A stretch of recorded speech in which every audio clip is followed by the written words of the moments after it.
All right, welcome back to Ducks and Pucks. This is your host, Mike Walters, along with my co host, Eddie Jones. We got a great show for you today. We have a special guest. You know him by the Anaheim Ducks goal noise that he makes at the games. We have Phil Hulett here later on in our podcast. We're going to do an interview with him. We're also going to talk about the Ducks defense, some of the Ducks news, including some news about Teemu Selanne recently. We're also going to cover the NHL news and fan questions as well. To start off, we're looking at the Ducks defense. Some people have had some questions about how it's going to shape up this season. And Eddie, what do you think the pairings will look like for the Ducks this coming year? I think it's not going to really change as from last year, other than I think Stoner's going to check in for Allen. It's going to be it's probably going to move around a bit, but obviously the top six guys are going to be Fowler, Boschman, Lindholm, Lovejoy, Stoner, and Vatanen. And then it doesn't look like Surrey's going to come back. Allen, I think, is probably on his way out with Stoner coming in, and then Fistrick's going to keep his role as the seventh guy who comes in with injuries, and then if there's any more injury problems, they'll bring up guys from the minors like Matt Clark or anybody else with the same kind of role. But yeah, I think it's going to be the same pairings, just swapping out Stoner for Allen. Yeah, and that's what it looked like last year. You had Fowler and Lovejoy were paired together majority of the time. Then you had Beauchemin and Lindholm, and then you had Allen and Vatanen paired together with Fistrick coming in there to relieve both of them. And I think Vatanen played 48 games last year. He was the only one of the other top five that didn't play most of the season. But I think definitely, as we mentioned before, he got his new contract, and I would see Vatanen playing 60 to 70 or more games this coming season. Yeah, for sure. And Lindholm's going to be coming in for his sophomore season. And when you just it increasingly more looks like that Allen is the odd man out. He's 33 now, second or well, if you don't count Surrey, he's the second oldest defenseman on the Ducks roster behind Boschman, and he just seems to be on the outside looking in with Stoner coming in. So I think it's gonna be hard for them to move him or to get anything significant from him. If they don't move him, I just he's probably going to be a healthy scratch for most of the season. So they'll probably settle for a low pick, give him to a team that's just looking for that bottom six guy. Other than that, I really don't know what they'll end up doing with him. I doubt they'll buy him out if as a last option. So I think trade is really the only option they have. Okay, and if they trade him, do you think that they get another defensive player, or do you think they would try and just get another draft pick? Yeah, if it's they'd have to bundle something because there's no way he has that much value. And that's not to say he's a bad player, but he's 33. 10 points for defensive defenseman or 10 assists in 68 Right. games isn't bad. But he's only gonna get worse when he gets older. Uh, they'd have to package something to like I said to get another defenseman in, and it's not gonna be a guy who's gonna come into the lineup and make a difference unless they package some young prospects with it. So if they trade him, I think at highest a third round draft pick, and that's stretching it a bit, maybe a fourth or a fifth. Because of there's no real need in for other teams for a defenseman like him as much. And the Ducks are the ones that will be dealing from a position of weakness that they're trying to get rid of him. So I don't really see them getting a huge return from him at all. And if we scratch him or we don't get a good return, one of the fans, taking one of their questions earlier than we normally do, but one of the fans, Jeff from the LA area, asked if our defensive issues have been solved with what we have now in Stoner.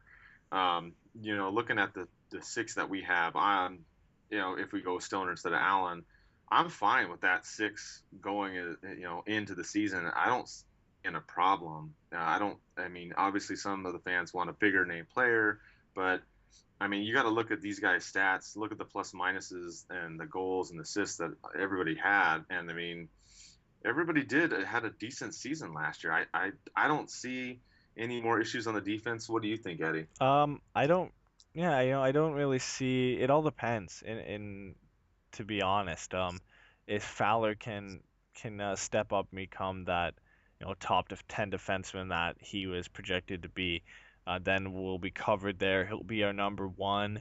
Then we've got Lindholm and Vatanen. They're still young. We don't know if Lindholm's gonna be that number one, number two guy to be on the same level as Fowler. Boschman's still our main top four guy, but he's 34. And then Vatanen, we don't know if Vatanen can mature into that top four role either.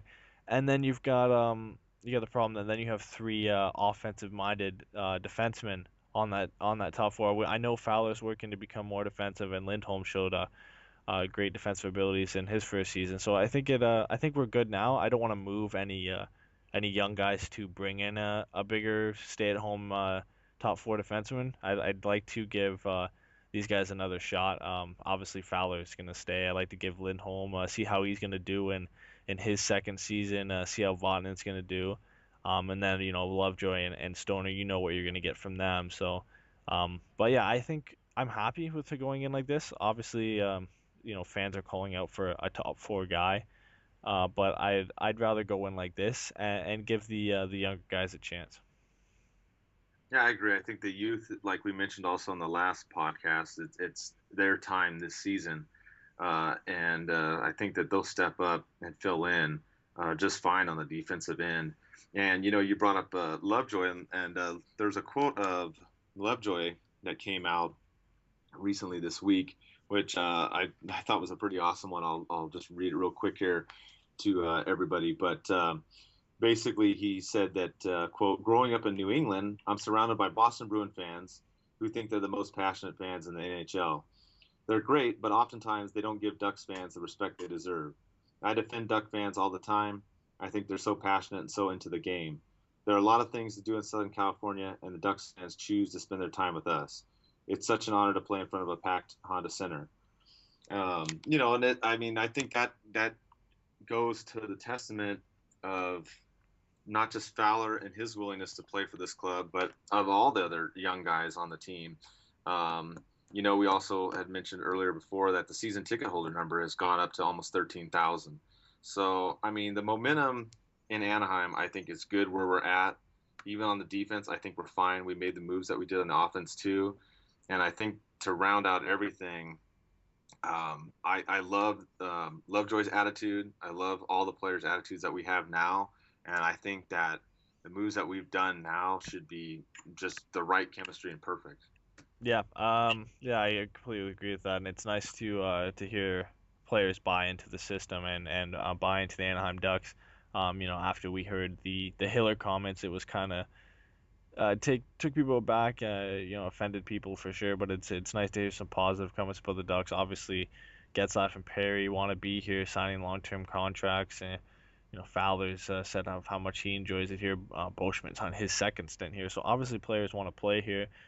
The fans are showing up for more games, with the representation in buying more season tickets, and that just comes with the team winning. When the team's winning, more people are going to come out, and you just hope that it can and stick around when later on if the team ever it has to come around hard times again. But I think it's grown enough now that there's always going to be passionate fans, and more people are buying into the Anaheim Ducks. Yeah, definitely. I mean, the last season with the playoff series against the Kings, the Stadium Series game, I think there's going to be another Stadium Series game this coming season. I think this one will be San Jose and the Kings, but again, it just shows you the growth of the sport as a whole in Southern California region, and from just years to come, we're going to have a lot of good hockey, and I think the Ducks are going to have a lot of good, solid teams, and it's pretty exciting, and going forward too. Some more news on the Ducks too. The new numbers came out for some of the players. I'll go through the list here. We can kind of talk about some of the surprises maybe or not. Devontae Smith-Pelly went from 77 to 12. Brian Allen went from 55 to 5.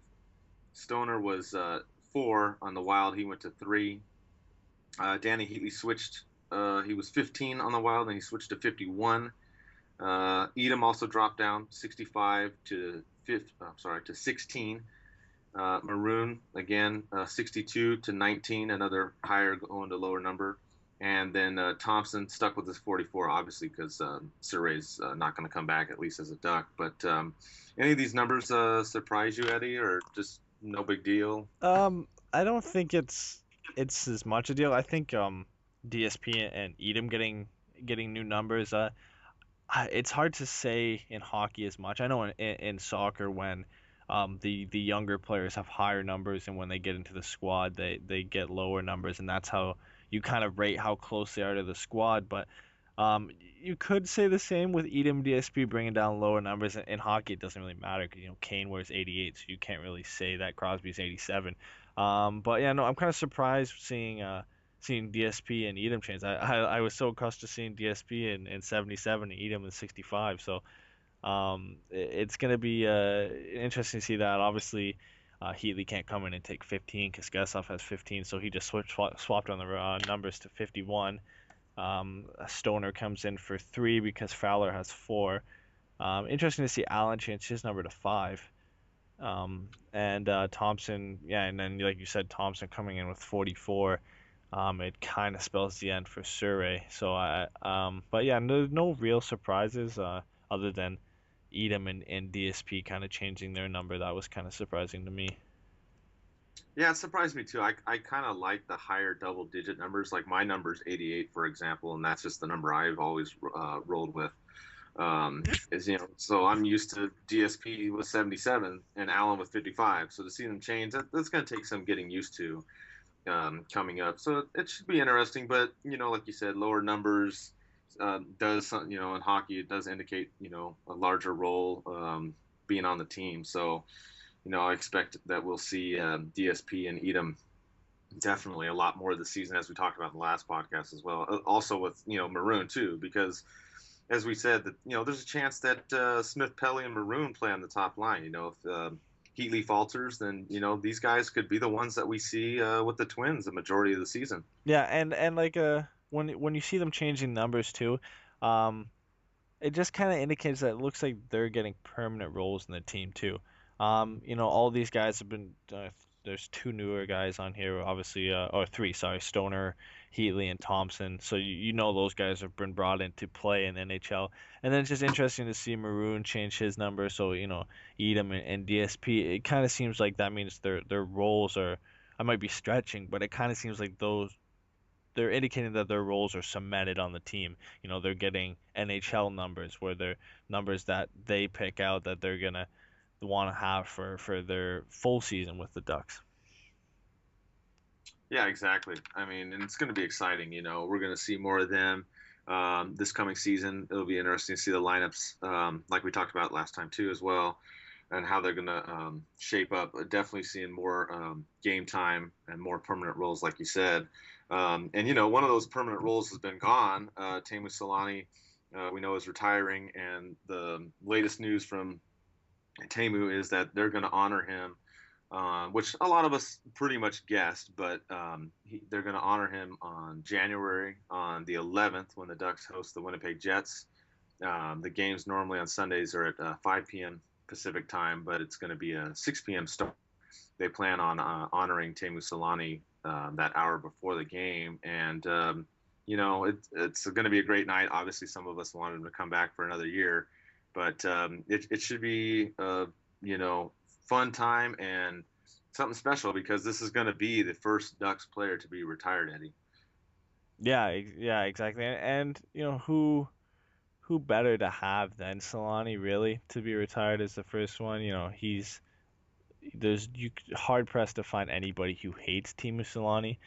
Uh, it's what a day to do it on when the Jets are coming to Anaheim, and I feel like it's gonna be reminiscent to the whole season last year where he basically had a Derek Jeter run about every arena he went to. He was honored in a way, I guess. But yeah, it'll be I'll have to watch it on TV, but it will be it'll be nice to see his the first number to get raised to the rafters. Yeah, it should be a special occasion. Talking about that, it'll be kind of interesting too to see what's going to happen with the other news in Finland too. That came out this past week.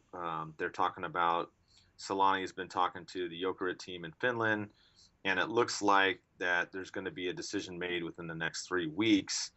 Um, what do you think, Eddie? Do you think he's going to go to Finland and play for a year or two, or like we talked about before, maybe stay and have a managerial role with the Ducks?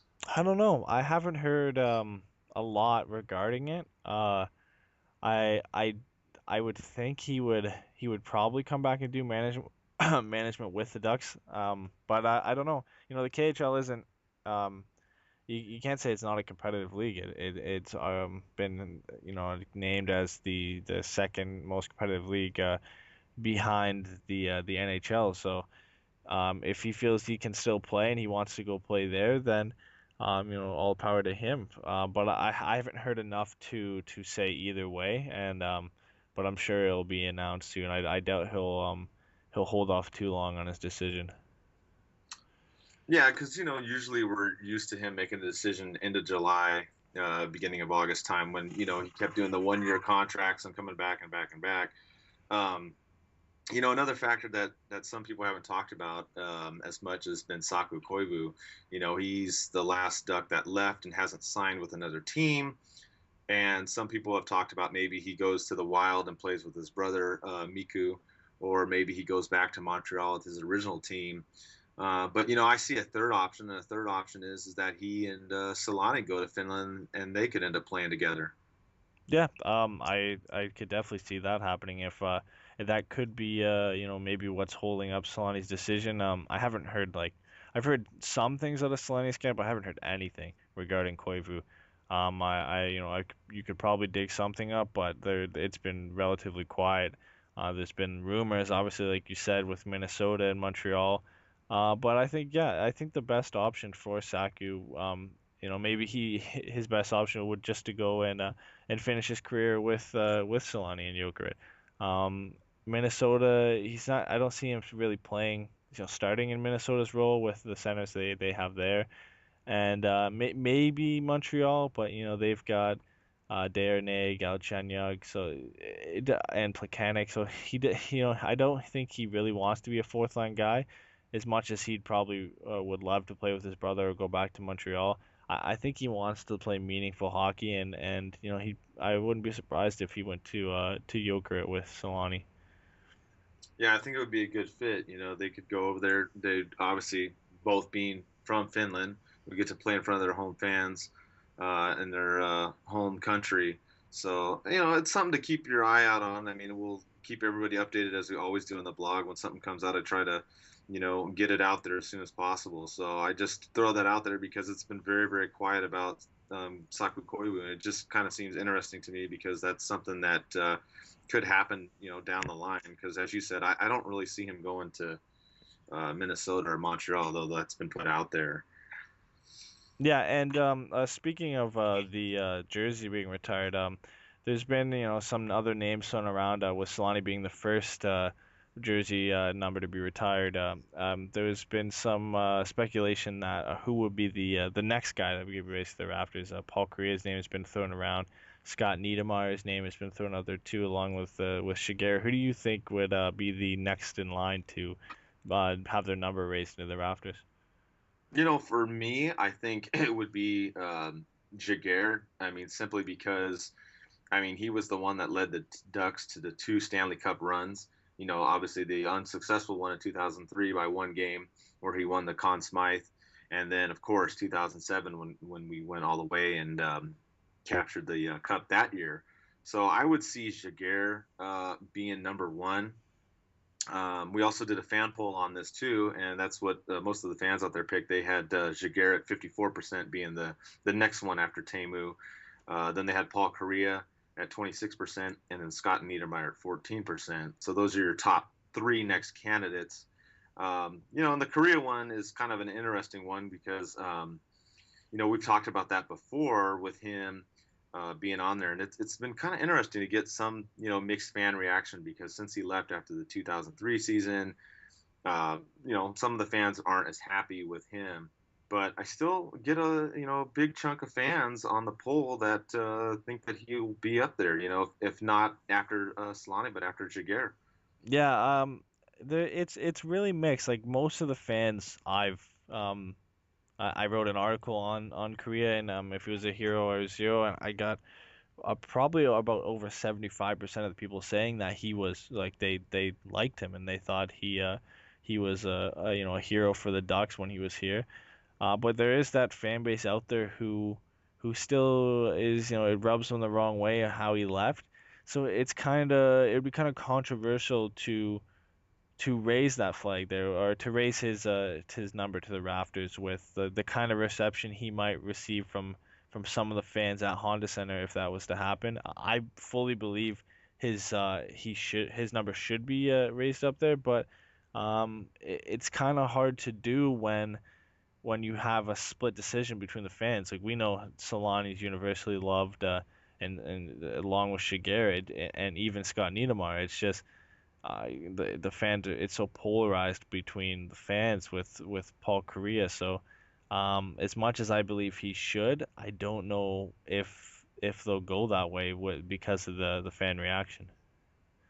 Yeah, I don't think that they will. I mean, there is the other option too that they've done sometimes, and it's up to the team. That's the other thing that some people don't realize. It's the team that decides who they're going to retire, but they can also do a ceremony where they honor someone and not necessarily retire the jersey, which, again, it probably wouldn't, if it's like you said, have a mixed reaction too. So I don't even think that they would go that route either. Unless I don't know, unless he was able to come back and make amends on some level more with the fans. I don't know, but I just don't see it happening. And it's like, would he accept it knowing that he's still not liked by a lot of the fans? Would he want to put that on himself to have to stand, on the ice in front of all these Ducks fans where there's still some people who feel some sort of animosity towards him? I don't know if he'd put himself in that situation. But it'd be interesting to see. I really hope one day his either if his number doesn't get retired, if he gets honored, or some kind of something like that where he'll at least be honored by the Ducks for what he's done.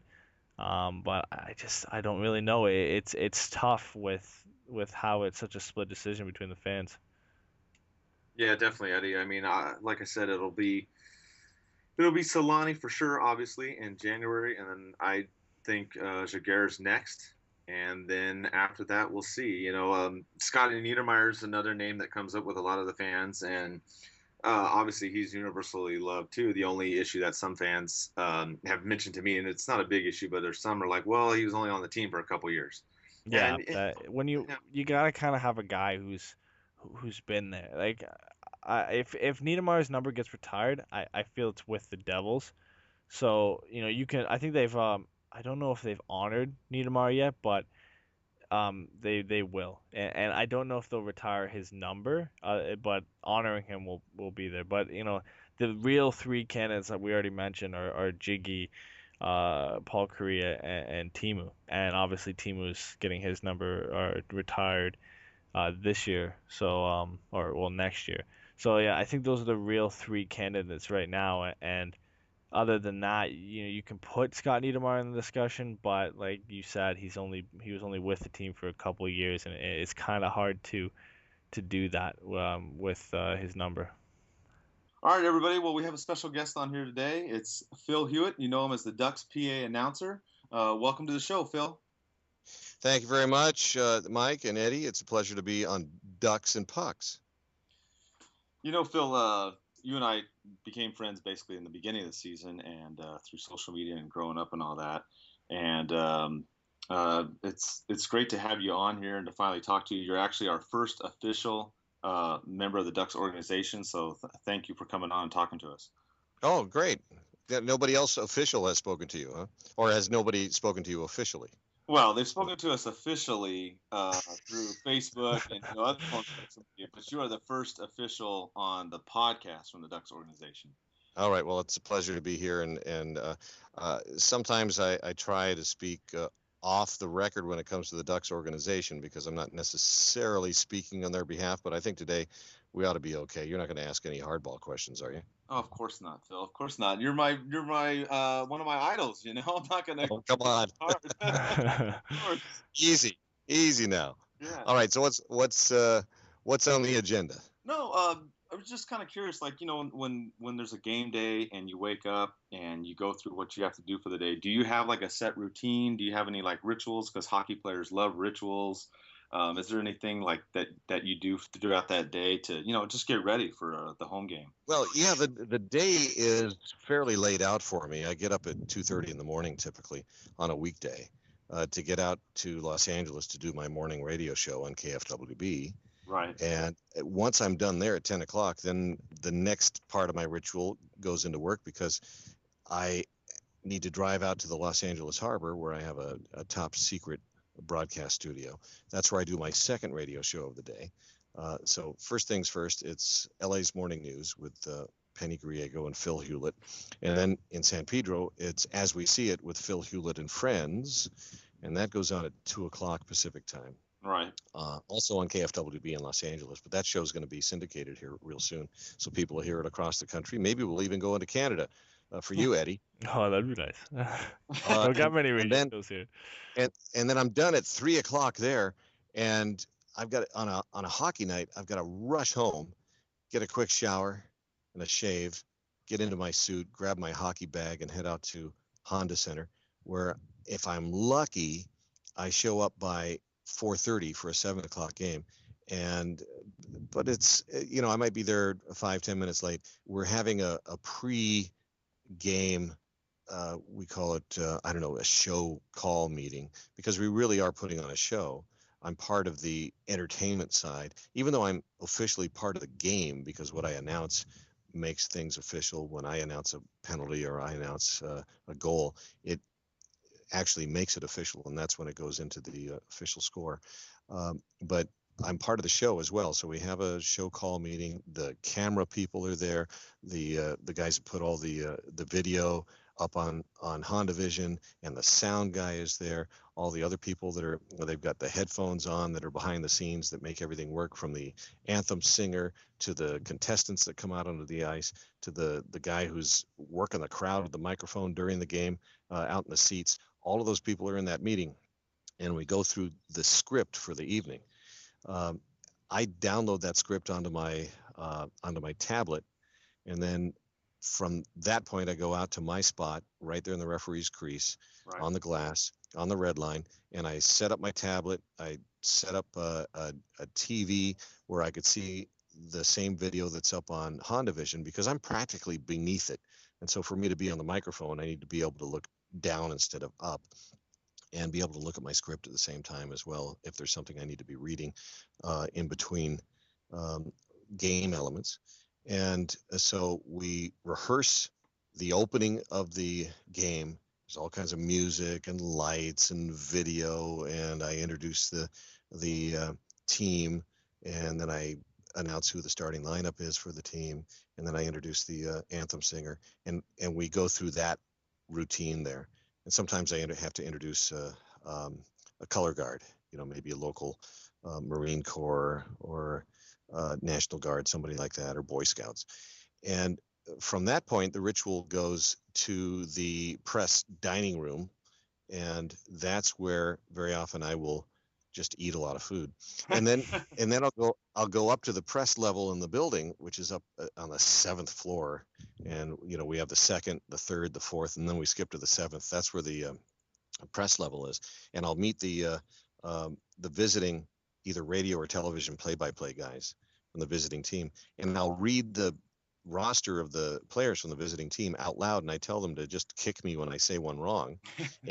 And then I'll write it on the page. I'll ask them to say it to me. I'll write it on the page phonetically, and then I'll practice that name so that I get it right. In the event one of the players' moms is in the building, I don't want to say the name wrong. I want mom to know that I'm respecting the family name properly. and then from that point on, I grab 3 bottles of water, 1 for each period.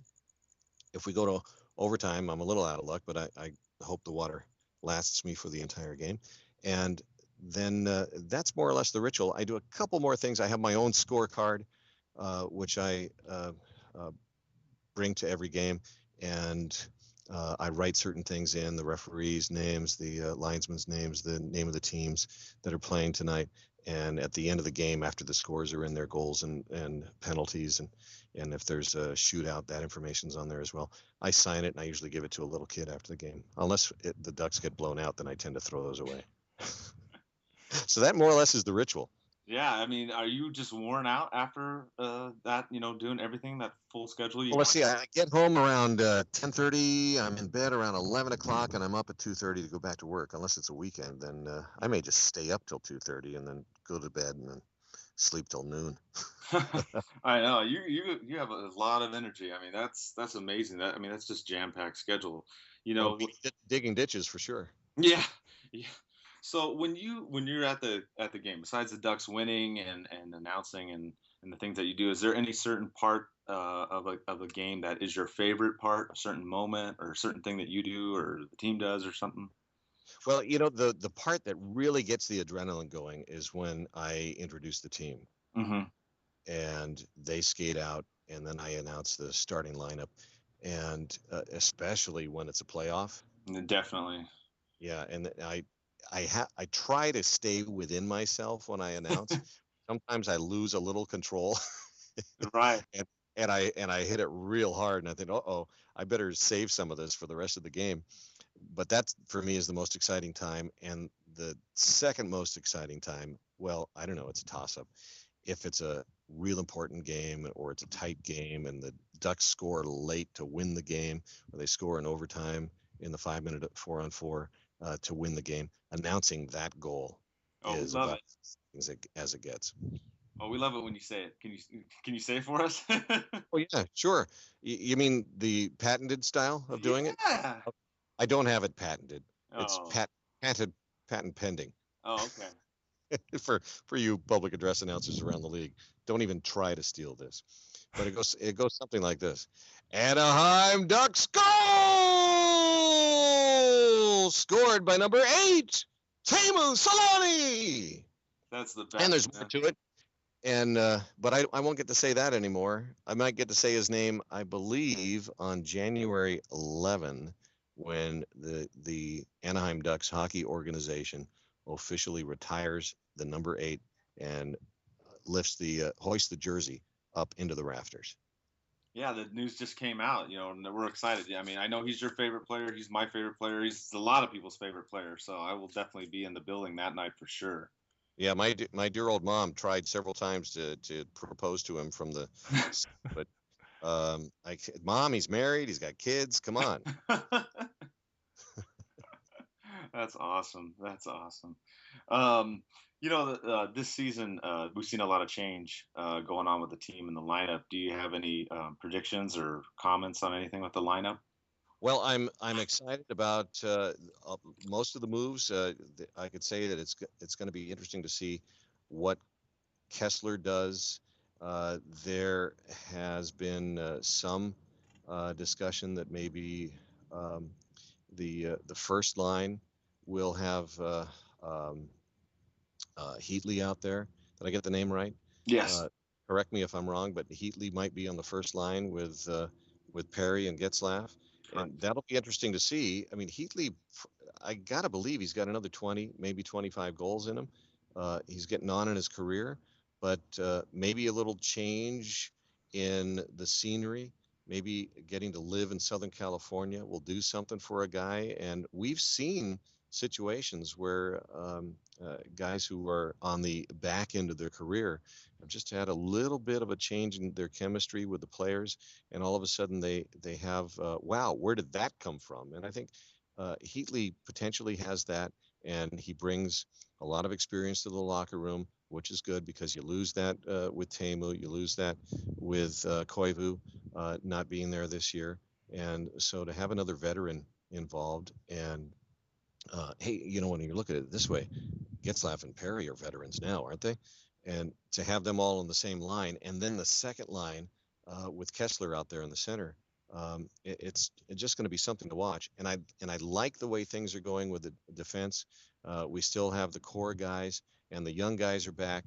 I think the way things are shaping up, we could have a real good team. And I'm not worried at all about between the pipes with Anderson and with Big John over there. I think we're going to be fine.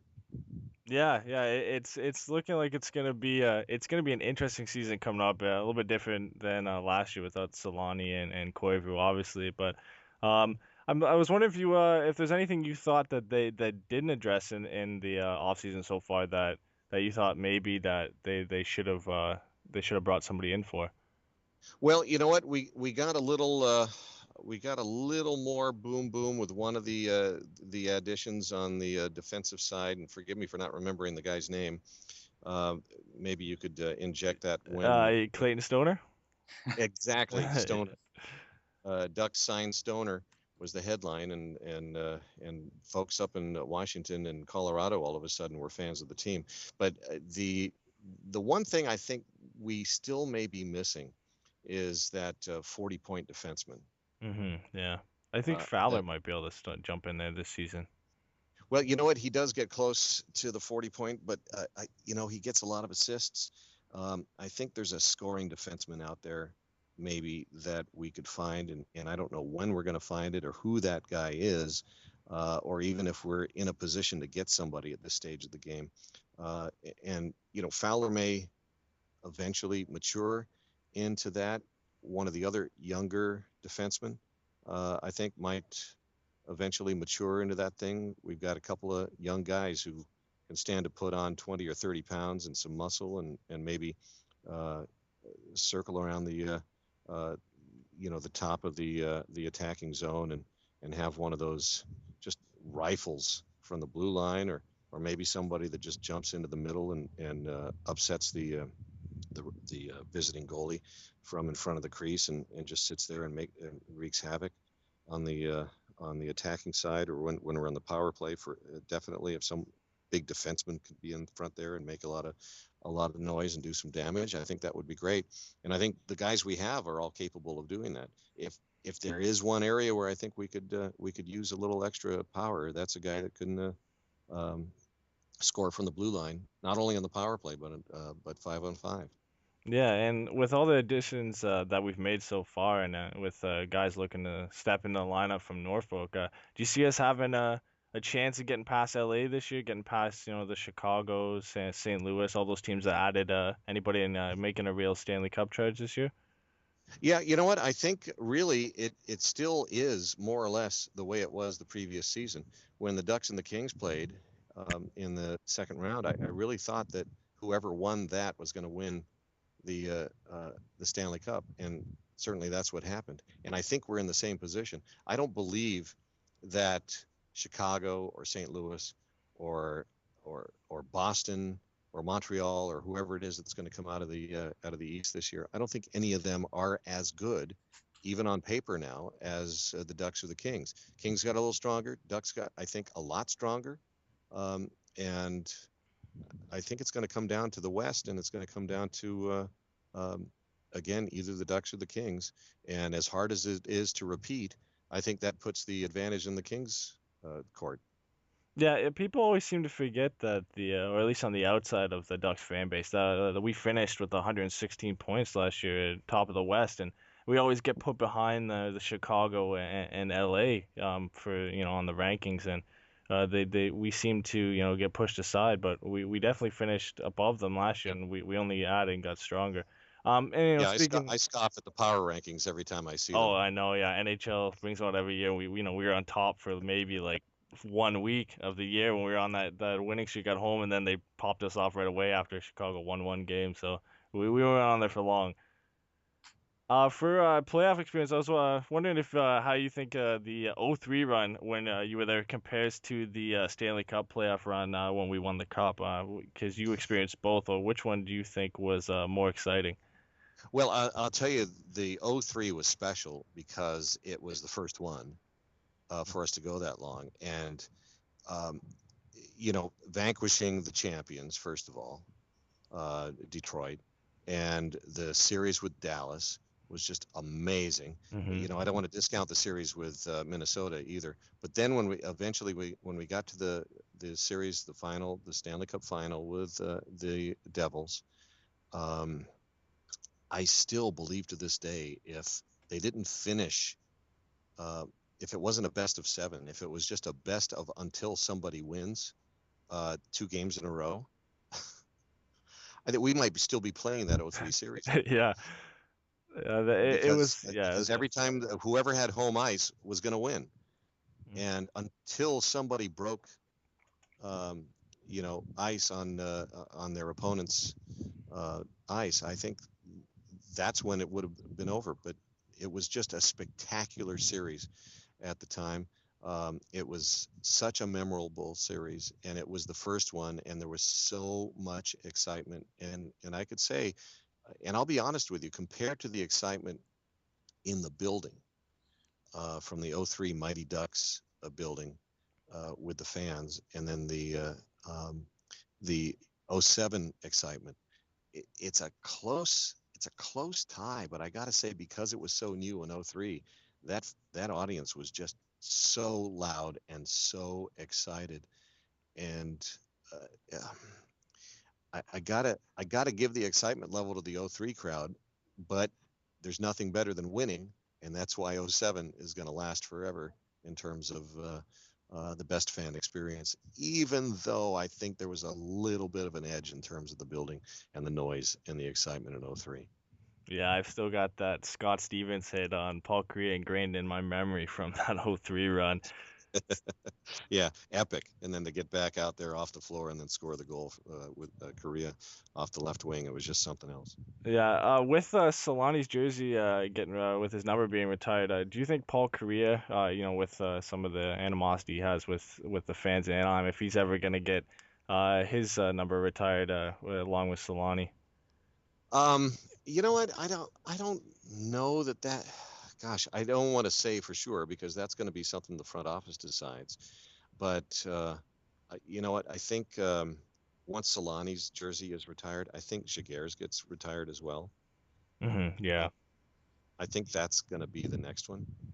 Those are like the only the candidates that really have a shot or left are really Selanne, Jiggy, and Paul Kariya. If you could make an argument for Scott Niedermayer, but he didn't really play enough seasons in Anaheim to really and he's already had his number retired in New Jersey as well. So yeah, it's going to be interesting. There is that whole New Jersey thing with Scotty, but I think it goes that way. I think it goes Selanne, then it goes Jiggy, and then if there is another one, it's going to be Scotty. Yeah. But I have this feeling that they don't retire Korea's jersey. But then again, keep in mind, I'm not speaking for the team or the front office. That's just my feeling, as that's my personal opinion. I don't think they do it. Yeah, I don't think they will either, Phil. It just seems like what happened after he left. Taking that contract at Colorado for less money, it just seemed to kind of, upset a good enough portion of the fans. But I'll tell you, if there is a decision in favor of Korea's jersey, I could tell you who's gonna be the deciding vote. It'll be Teemu Selanne. I agree. I think it will be. Speaking of Teemu, what do you think about the news of him going to Finland? Do you think he might go over to Jokerit and play? Play for Jokerit. If he does, yeah, at least for one season, that would be a lot of fun. I know he loves spending time in Helsinki, in that area. I mean, when we went out there several years ago and began the season, and they played that exhibition game against Jokerit, and then we went on to just have a dismal time out there to begin the season, frankly, in terms of the actual games that counted. It's just, again, my opinion, my theory. I think because that was Teemu's neighborhood, it is highly possible. Okay, it's likely that Teemu was having such a big party for the players out there, right? That they were just chugging on the ice and weren't able to bring their A game because they left it at Teemu's house. They're in Helsinki. That's just my theory. I can't confirm any of that, and of course, Teemu's gonna hate me for saying it out loud, but I have a feeling that there was a little too much fun going on there in Teemu land. But that to answer the question, I think he loves playing the game. My mom says, "What don't you think he'd make a good coach?" I said, "Well, yeah, I think he might. His son's growing up playing hockey. He might want to watch that for a while. I don't know. It's going to be hard to see if he does end up coaching, but I think he wants to play for a little while longer. And at his age, the guys on Jokerit and in that league, what is it? The KHL, is that what it is? Yeah, they just joined the KHL this coming up season. Yeah, I think maybe the speed of the KHL might suit where he is in at his level of play now at 42 years old. He might actually end up being one of the top scorers in that league. So that might be fun for him. Yeah, and Koivu, Saku Koivu, he hasn't signed with anybody either. What do you think? Maybe he might go over there with Teemu for a year or so? Well, I think that might be fun. I think that would be huge news. And as popular as Jokerit is now, there might be a bunch of people that want to take little tours up to Finland from out here to watch those guys play together. Oh yeah, definitely. Well, Phil, thank you for having you on our show this time. We hope to have you back closer when the season gets near, and we can talk to you more at that time. Yeah, well, anytime you need something, if you need me to just pop in and answer a quick question for you, I'm always happy to do it. We really appreciate it, Phil. Thank you for being on the show. All right. You're welcome, guys. Take care. All right. That was Phil Hulett. We want to thank him again for being on the show. We're going to try and get him back on the show closer to the start of the season. It's great having him on here. And we're going to move on now to our NHL news around the league. Not too much happened other than the Teemu Selanne news, which we already covered. But we saw that Daniel Winnick got picked up by Toronto, Eddie, for a one-year deal. Yeah, Lehner re-signed with Ottawa, I think, for 3 years, which is solid for them because he's their goalie for the future. And then obviously there's the news that kind of rocks everybody, I guess, the Subban arbitration news, where the fact that, I don't know if everybody knows this, but the Montreal Canadiens and PK Subban couldn't reach a deal. The only thing they agreed on was a 1-year contract, so now the arbitrator has to pick out a fee that was in between the two offers. The offer rumored to be put out by the Montreal Canadiens was in the range of $5.25 million, which is ludicrous offer, and I think Subban's camp was in the range of $8.25 million. So it's going to be in between that for 1 year, and then Subban becomes a UFA in 2016. So yeah, it's definitely interesting. And like last podcast, I talked about how Colorado was stupid to not lock up O'Reilly to a deal right away, and then Montreal pulls this, and it blows that right out of the water because you can't, like, Subban is what Montreal is offering him is on par with the 24th defenseman in the league. So you'd be ranking him, essentially Montreal's rank him as the 24th best defenseman in the league of what they wanted to pay him. I don't know about you, but that's severely lowballing.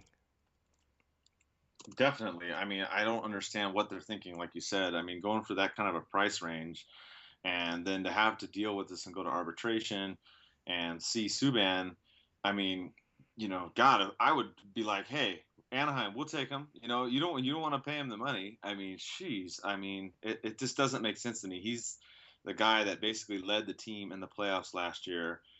Price goes down, which is unfortunate, and they end up losing to the Rangers. But I have to think if Price is in there, they probably beat the Rangers. I don't know if they would go on and beat the Kings, but they would definitely have gone, I think, to the finals, Eddie. Yeah, and it doesn't look good for Montreal either. With a lot of the comments coming out of it, I know TSN Bob McKenzie. He was on Twitter. A couple of things he tweeted out was that the arbitrator has to hand down a ruling on the Subban salary within 48 hours, and that both teams requested a 1-year deal. Montreal and Subban are still free to negotiate a long-term contract up until the ruling comes down. But it doesn't seem like that's going to happen because Bergevin came out and reported the meeting and said he had nothing to say. And Don Meehan told Sportsnet that there are no plans to continue negotiating a long-term contract. So it just seems like from the media report that talks went probably as worse as they possibly could. I don't know.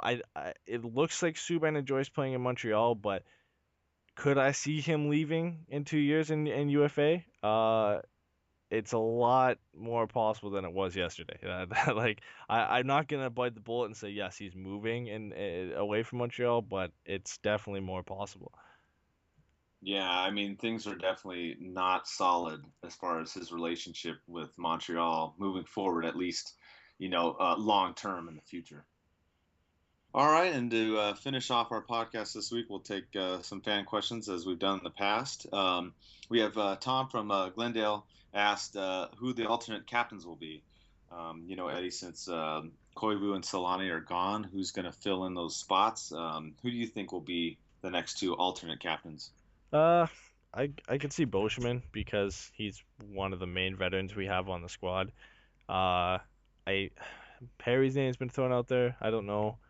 He's getting up. He's could be considered a veteran on this young team. I think Boschman is probably the most likely option. Other than that, if I'm just running through the lineup in my head, yeah, I think it has to be maybe Kessler, but he's new to the team, and then Perry. That Heatley probably not either because he's probably not the best leader. So yeah, I would say Boschman, Perry, and then maybe Kessler. I agree with you. I think those are three of them too. The other two I kind of was thinking about is maybe especially, with Lovejoy's recent comment. I mean, I know he's kind of young. It's only been a short time on the team too, but he may be another one to throw in there if Beauchemin doesn't take it. If you pick one defensive player. And another one could come to mind too is Cogliano as well. I could see him maybe possibly if they don't go with Perry. Or Kessler, I could see them going with Cogs. I think those might be another good choice too. Yeah, I think when they finally get decided that we'll see that it's going to be one of the guys we mentioned. I think Perry's on the outside, and then since you mentioned, I think the front runners are Cogliano and Boschman, and then Lovejoy and Perry and Kessler are on the outside. So yeah, I think most likely are Cogliano and Francois Boschman. Yeah, they're probably the top two of that group. So hopefully we'll find out soon, and that's kind of our prediction for the top two there as the alternates. The next question that we had was from Greg and Cerritos, and he asked, with all the Ducks moves in the offseason, have the Ducks done enough? And we kind of talked about this in the last podcast. We talked about it on this one, and we talked about it with Phil too.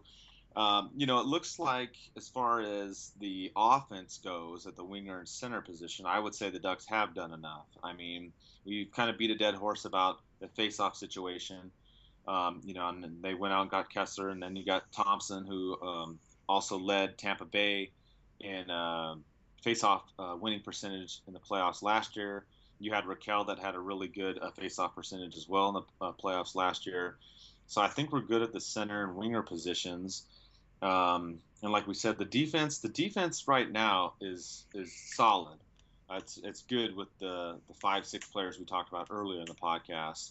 But I think in order for the Ducks to go all the way, I think one more big body type defenseman with a big slap shot would put us over the edge. What do you think, Eddie?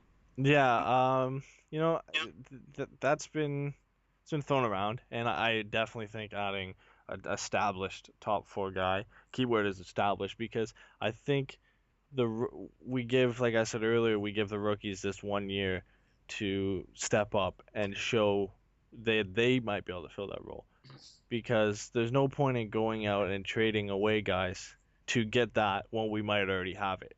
I think we have enough to go all the way right now. That's if Lindholm, Vatanen, Fowler it can step up and play those three top four roles that we need. I have full confidence that Fowler will come out with a strong season again. He's been working on his defensive game for a while now, and it's finally showing. Lindholm had a strong season last year. He's one of the bigger guys on the lineup at 6'3", so he could be that guy. He could be that big big body. For 6'3", he's still a big body. We can say, if we consider Corey Perry a big body, if Lindholm can put on some weight, he's definitely could be that guy. He has a good shot. He showed that he was very calm in his own end defensively, and he put up 30 some odd points. So he could be that guy, and I think we should give him the chance for this season to show that. Yeah, I agree with you. I mean, I think if we feel there's a need, like a lot of fans say that there's a need, maybe something happens before the trade deadline. And we get that person, but it'll be interesting to see what transpires, in the first month or two of the season, and how we come out swinging. Yeah, I think we'll be like I said, we've kind of overkilled now. It'll be interesting to see how the season starts, to say the least. But I think we'll be okay. It might not live up to the excitement and record-setting season that was last year, but we got better. So. I wouldn't be surprised if the season was just as good, if not better, than last year. Oh, definitely, man. I mean, like we said, is it October yet?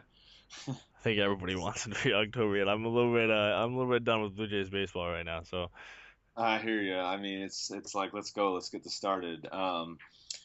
Just a couple other things on the podcast, just to round up here. We did a little T-shirt giveaway today. I just wanted to thank all the fans. The podcast has actually done really, really well in just the 3 short weeks that we've been on. And we had a contest today. We gave away 5 shirts early this morning, and look for those next season. I did some of that during the playoffs last year, and I'm going to do some of that during the season and the playoffs this coming year.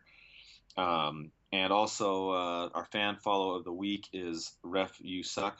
The owner of that, Brian, actually is a friend of mine, helped me out putting together the blog on the website initially. He kind of set me up in the right direction, gave me pointers on what to do and how to do it, and just want to thank him. If you don't follow him, I would. He's got some funny T-shirts out there, some funny hats for not just hockey but other sports as well, in regards to our love for referees.